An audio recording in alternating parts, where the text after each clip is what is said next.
Rebecca and I are here today from the IRM's Charities Special Interest Group to discuss setting up your risk management framework, the last in our series of presentations to accompany our Getting Started campaign. And without further ado, let's get started. So how would you describe this, Rebecca? Well, quite simply, this is all about setting out how the risk management process will work at your charity, and you'll need to think about who is going to be responsible for risk management, what your policy and processes are going to be, how you're going to communicate that, and whether any training or guidance is needed. Okay, let's look at each of those areas in a bit more detail.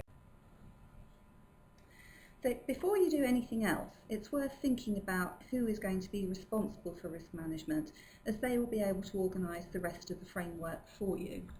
But remember, it's the charity's trustees who are ultimately responsible for risk management.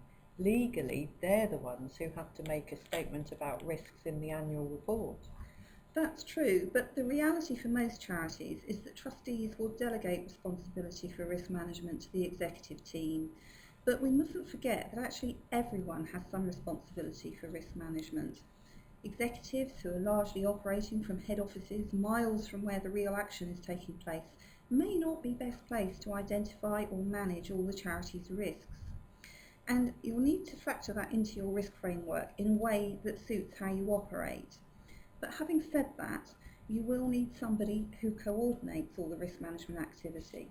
But just remember, that person won't manage all the risks, and you can't blame them when stuff happens, as it will from time to time.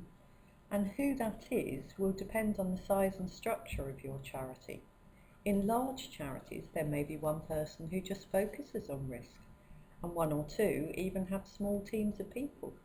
But for many, there will be someone who has risk management as just part of their role. There may also be other people who look after specific areas of risk within the charity, such as health and safety or safeguarding. And when you're thinking about who to appoint as risk coordinator, don't worry about whether they have any professional qualifications. Risk management really isn't rocket science, and our Getting Started guides really should provide what you need. Yes, I understand why you say that, Rebecca, but I'd encourage people to think about some formal training on risk management if possible, or interaction with peers through our special interest group perhaps.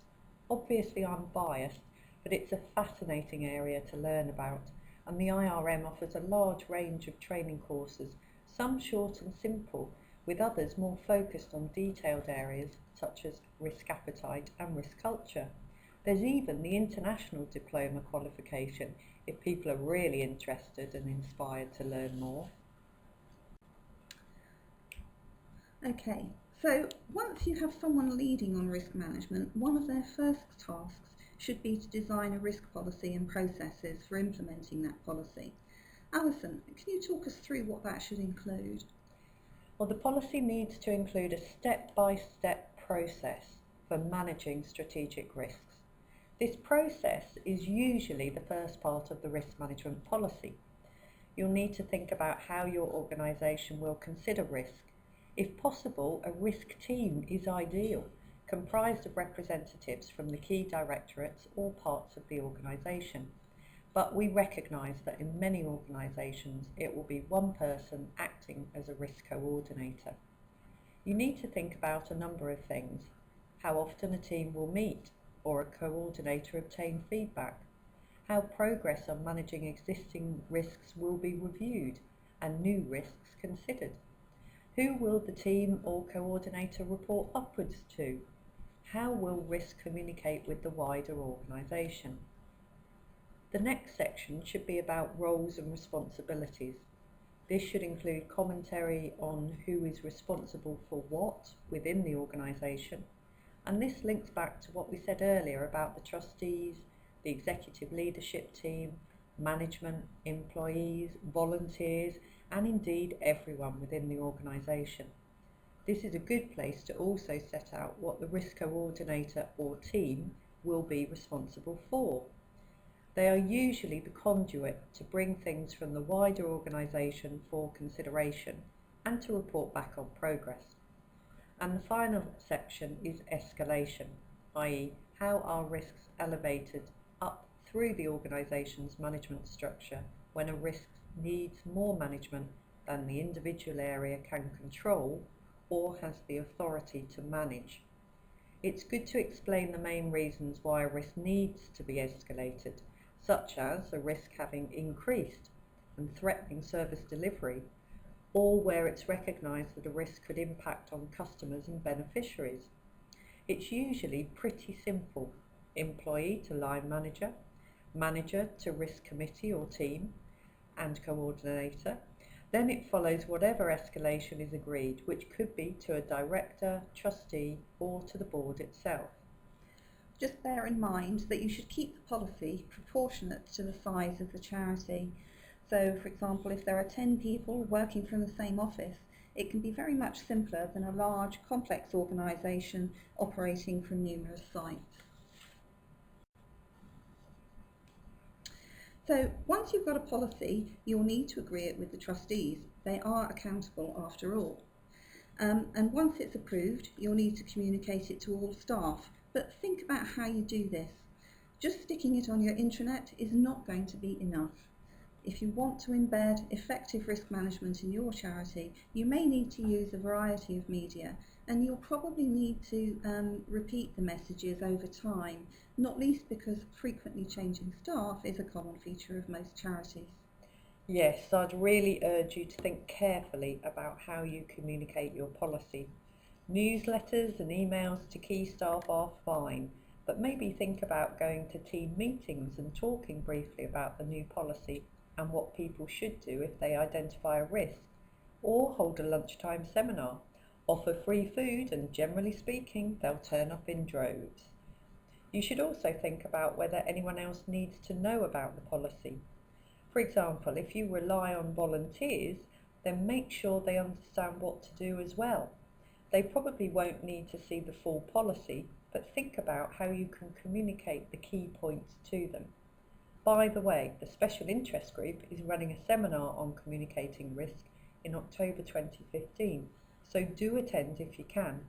Full details are on our website, our web page rather, on the IRM's website. And finally, you'll need to think about providing training and guidance. Having said risk management isn't rocket science, not everybody finds it easy to think of things that might or might not happen, especially if they're generally a positive or live for the day type of person. How have you tackled this in the past, Rebecca? In various ways. You do need to think about your audiences, and you may well need to do different things for them. Creating awareness in all staff is a very different thing to creating real understanding in senior managers.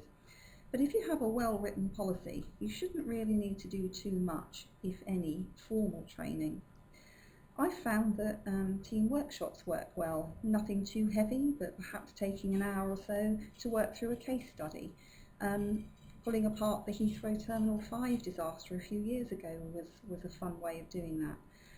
And as we know, that sadly, risk management is not many people's idea of fun, I think it really is important to try to make any training you do fun if you possibly can. If you have the technology, an online module can be a good idea for raising general awareness of the process. Again, you can use simple things like packing for a holiday to illustrate the points you need to make. And it's a good idea to make this a compulsory part of your new staff induction programme. And another option, of course, is the Charity Special Interest Group's new game, Planopoly. Do you want to say a bit more about that at the moment, Rebecca? Well, yes. Now, this isn't going to be everyone's cup of tea, but I have to say it's worked for me. I developed the concept a few years ago when I was organising a senior managers conference, and I was determined to get risk on the agenda somehow. But to cut a long story short, this board game was a great way of getting the senior management team to realise they didn't know enough about risk management. And I was invited to a number of team meetings to talk to them in more detail about risk management as a result. And I updated the game more recently to include questions about planning and performance too, as I think this demonstrates better that risk management is really, or should be, all part of the general management process. Yes, and if you're interested in finding out more about Planopoly, just contact us. And it will be a key part of our seminar in October 2015, where attendees will have the chance to actually play the educational game. And as well as training, think about some other written guidance if that's necessary. If it is, then keep it as simple as you can and avoid jargon as much as possible. Perhaps think about using our Getting Started leaflet and supplementary guide. So that's all for today, and in fact for our Getting Started campaign.